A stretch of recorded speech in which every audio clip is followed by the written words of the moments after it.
They won't teach you this in school, not in textbooks, not in seminars, not even in most self-help books, because the truth is too simple, too raw, too personal. Your future, everything you desire, everything you are capable of becoming, does not begin with talent, connections, or luck. It begins with your emotions, because if your emotions control you, then nothing else in your life is truly yours.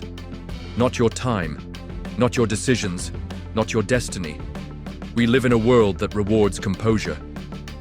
But we're raised in one that teaches reaction. Think about it. We're told to follow our hearts, trust our gut, let it out, feel everything. And while emotion is the fire that fuels dreams, when left unchecked, it also burns down empires, relationships, and potential. The man who cannot control his emotions will build something great on Monday and burn it to the ground by Friday. The woman who lets fear run her life will always find a reason to step back, even when everything in her soul screams to move forward. Your emotions were never meant to be your master. They were meant to be your messengers, but most people never learn the difference. And so, they remain stuck in loops, high when things go well, broken when they don't. Motivated one day, defeated the next. Living like a leaf in the wind, moved by every breeze, never grounded, never in control. That is not power. That is imprisonment, with invisible chains. But let me tell you something, the people you admire, the legends who changed the world, the ones who faced ridicule, fear, rejection, and loss, they felt the same emotions you feel. They just didn't bow to them. They stood in the storm and stayed standing. Because power is not the absence of emotion, it's a mastery of it. Mastery begins with awareness. You cannot master what you refuse to confront. You cannot lead what you pretend doesn't exist. So when fear rises, don't ignore it. Observe it, dissect it, ask it questions. Why is it here? What is it protecting? Is it based in truth or trauma? When anger surges, pause. Don't speak, don't move. That moment, right there, is the gateway to transformation. Because anger is not weakness. It is raw energy waiting for direction. Use it to destroy, and it will destroy you in return. Use it to create, and it will forge paths you never thought possible. You must become the alchemist of your inner world. Turning pain into power, fear into focus, doubt into discipline. That is the real secret to personal power. People think success comes from strategy, hustle, and execution. But what good is a plan when you're paralyzed by fear? What use is ambition when you're a slave to moods? You must train your emotional state like a warrior sharpens his blade, daily, intentionally, ruthlessly. Because life won't wait for your feelings to catch up. It won't ask if you're in the mood to grow. The clock is ticking, whether you're motivated or not. So you must learn to act in alignment with your mission, not your emotions. Do you want to know why most people fail? It's not because they lack vision or opportunity. It's because they let temporary feelings decide permanent outcomes. They feel unworthy, so they don't apply. They feel scared, so they don't try. They feel overwhelmed, so they don't start, and then they justify their inaction with stories. Stories that become beliefs, and beliefs that become their life. But here's what separates the elite from the average. They act regardless of emotion. They know that discipline is a higher law than feeling. They know that confidence is not something you wait for. It's something you build by doing hard things in spite of fear. Look back on your own life, the moments that defined you, the breakthroughs, the wins, the turning points. Were they born out of comfort? Or did they come from those moments when you felt afraid? But did it anyway, when your chest was tight, hands were shaking, mind filled with doubt, but you moved forward anyway? That's where the shift happens. Not in the absence of emotion, but in your dominion over it. You must become the calm in the chaos, the steady hand in the storm, the still mind in a frantic world. Think of the greatest leaders in history. Lincoln, Mandela, Churchill, Gandhi. They were not perfect men. They were not free of fear or rage. But they understood that leadership begins within. And before you can command armies, companies, or movements, You must command yourself. Because what you do in moments of emotional pressure, that's who you really are, not what you post. Not what you say when things are easy, but who you become when your world is collapsing. And you still choose poise over panic. That choice, that power, is available to you in every moment. But it must be practiced. You don't wake up calm under pressure. You become it through discipline. Even now, something in you might resist these words. Because your emotions have been running the show for so long, you've forgotten what it feels like to lead from power instead of impulse, but you're here for a reason. You wouldn't still be listening if your spirit didn't recognize truth. If something inside you didn't whisper, it's time. Time to stop reacting and start responding. Time to stop blaming and start building. Time to stop letting your past emotions dictate your future decisions. You are not a puppet. You are not a victim. You are a builder, a warrior, a creator. And every emotion you feel, yes, every single one, is a tool that you can sharpen and wield, or a weapon that you can let control you and bleed you dry. The difference? Your choice. The moment you decide that your emotions work for you, not against you, you shift from being ruled to being sovereign. And once you taste that power, you will never settle for powerlessness again. You must understand something now and never forget it again. The most dangerous person in the world is not the one with the loudest voice or the strongest arm. It's the one who remains calm while everyone else is losing their minds. Because calm is not weakness, calm is command. It is proof that the mind has been trained, that emotions have been tamed, and that nothing outside of you holds dominion over what is inside you. Most people live in reaction. A bad comment ruins their whole day. A financial setback unravels their confidence. A single betrayal destroys their faith in people. They're like glass, transparent, fragile, and one hit away from shattering. But you are not most people. You are not here to react. You are here to respond, to choose, to lead. Because emotional mastery is not a suggestion for greatness. It is a requirement. You cannot rise while dragging chains of unresolved emotion behind you. You cannot build an empire while being triggered by every opinion, every fear, every whisper of self-doubt. And you especially cannot impact others until you've learned to lead yourself. Let this be the day that changes everything. The day you stop asking your emotions for permission. The day you stop waiting for the right feeling before you move. The day you realize your destiny will not be delivered to the emotionally unstable. It is earned by those who train their reactions with the same intensity they train their bodies, their minds, and their craft. Because the truth is this: how you feel in the moment doesn't matter. How you act in the face of it does. Success is not emotional, it is mathematical. It rewards repetition, consistency, and the ability to stay the course, especially when you don't feel like it. Feelings are like weather. They change. They shift. They deceive. They can be beautiful one day and stormy the next. And if you anchor your ship to your emotions, you'll never leave the harbor, or worse, you'll crash the moment the winds shift. But anchor yourself to discipline, and suddenly, the storm isn't something to fear, it's something to face, something to use. Because when you've mastered your emotions, your enemy becomes your fuel, your obstacle becomes your stairway. And every setback becomes a signal, not to stop, but to sharpen. Let me ask you something most never dare to ask themselves: who would you be?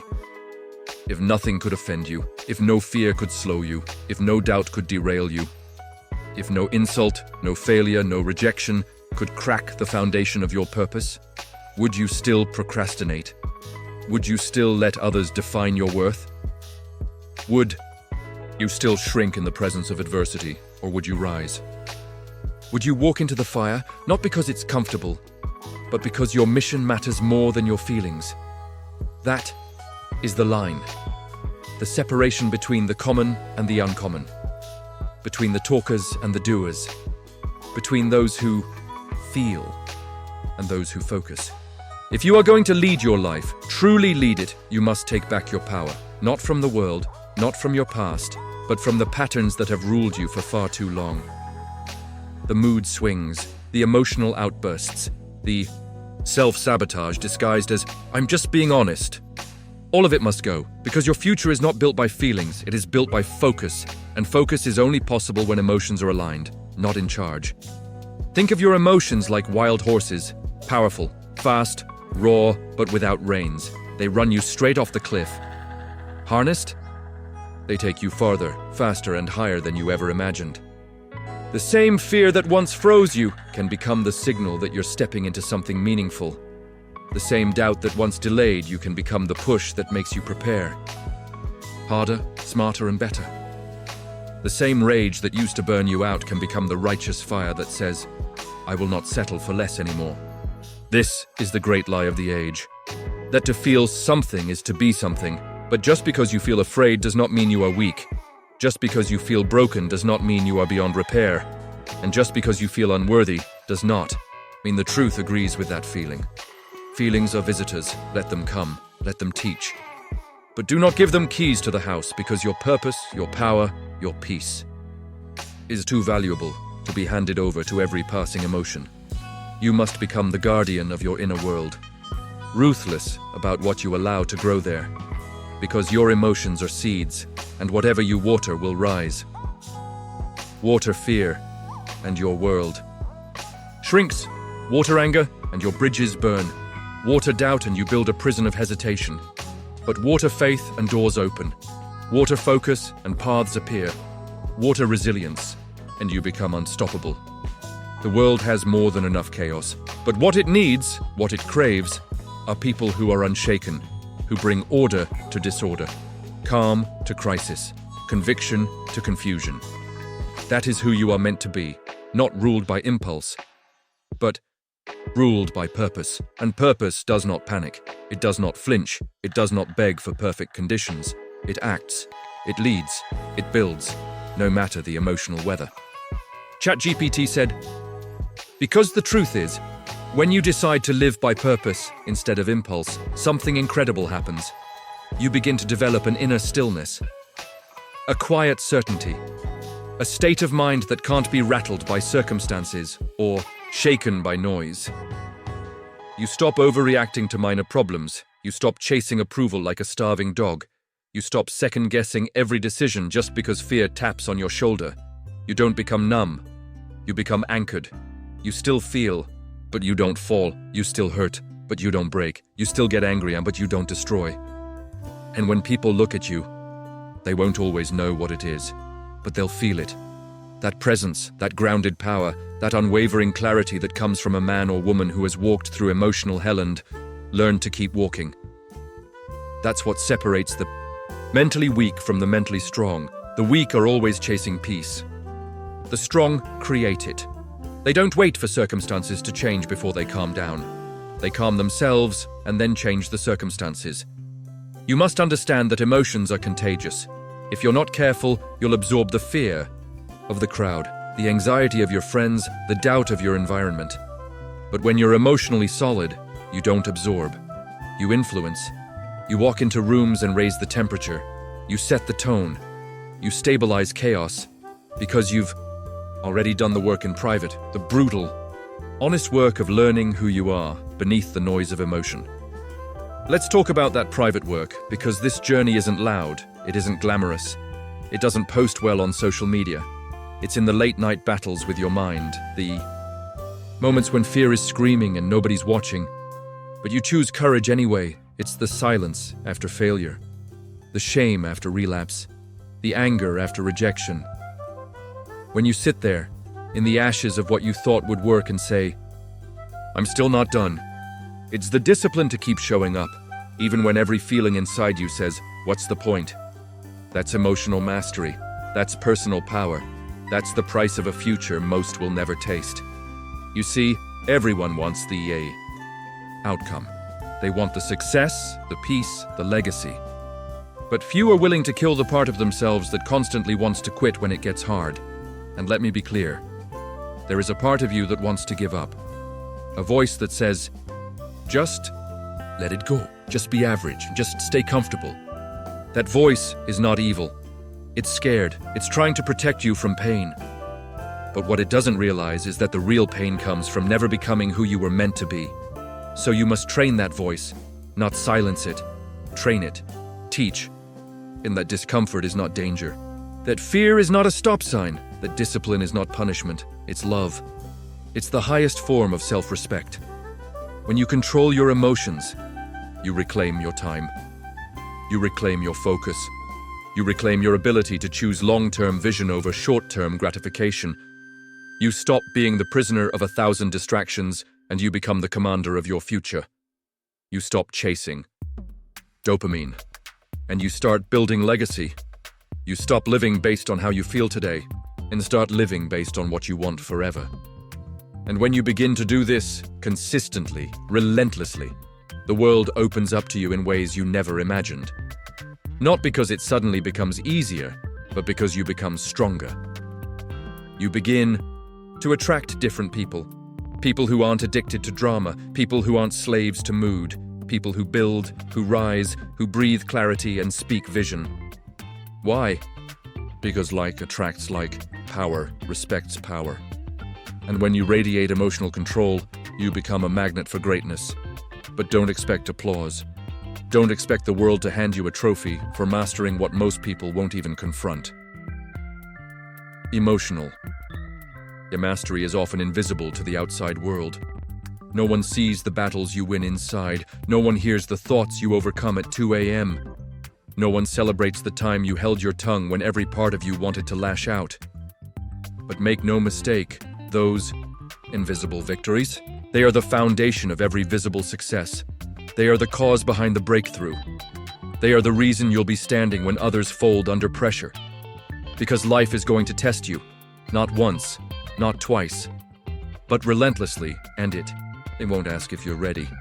It won't wait until you feel good. It will throw storms at you, conflict, betrayal, failure, disappointment, and ask you, can you stay composed? Can you stay focused? Can you still choose discipline over drama? Most won't. They'll crack, they'll collapse, they'll complain, point fingers, shift blame, but not you. You've chosen a different path. You've chosen power over pity, leadership over reaction, vision over emotion, because you understand, control your emotions and you control your future. Let that truth guide you, every day, every moment, every breath.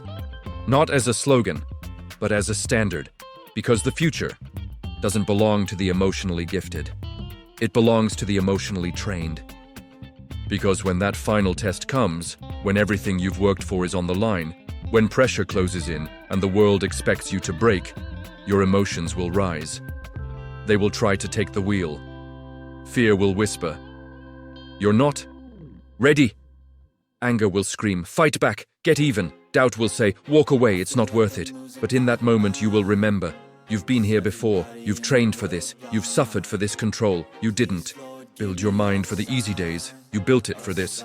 And that's when everything changes, because while others are led by emotion, you will be led by vision. While others react from fear, you will respond from conviction. While others crumble, you will rise. And it won't be because you're emotionless. It'll be because you've transformed your emotions into something higher, a weapon of focus, a force of creation, a source of unstoppable drive. The rage that once made you explode, now it fuels your discipline.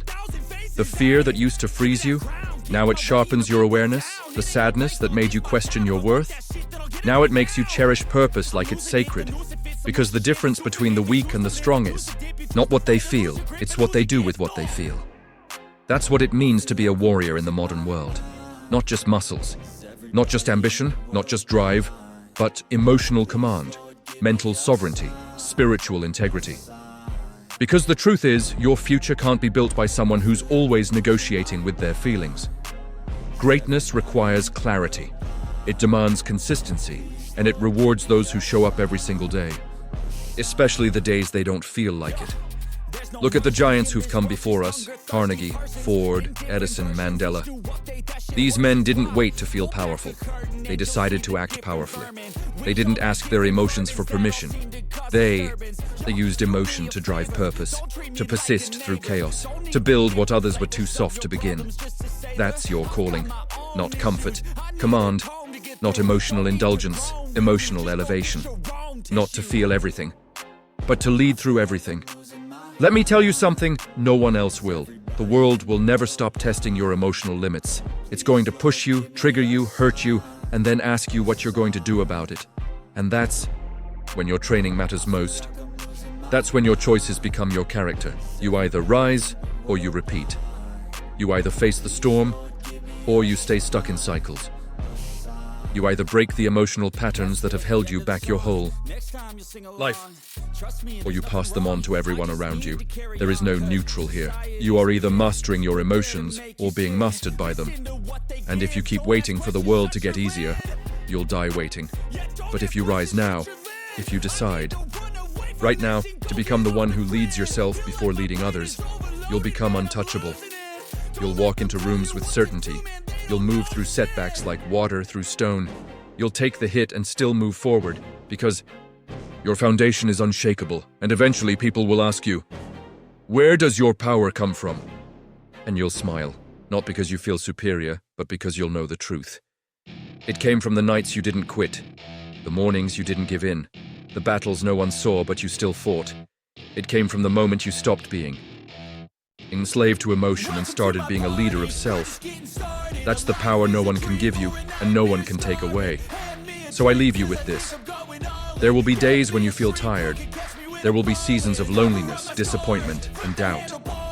There will be moments that test every part of you, and in those moments, remember, you don't have to feel ready to be ready.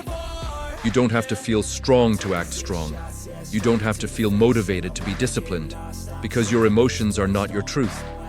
Your actions are. The person who controls their emotions controls their focus. The one who controls their focus controls their habits. The one who controls their habits controls their direction.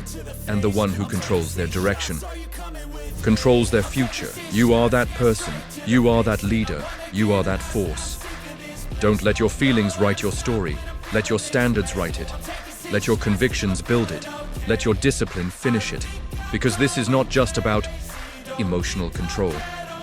This is about claiming the life that was always yours, if only you were willing to master the one thing that holds it all together: yourself. Control your emotions. Control your future. This is the way forward. This is the path to power. This is your moment. Now go take it.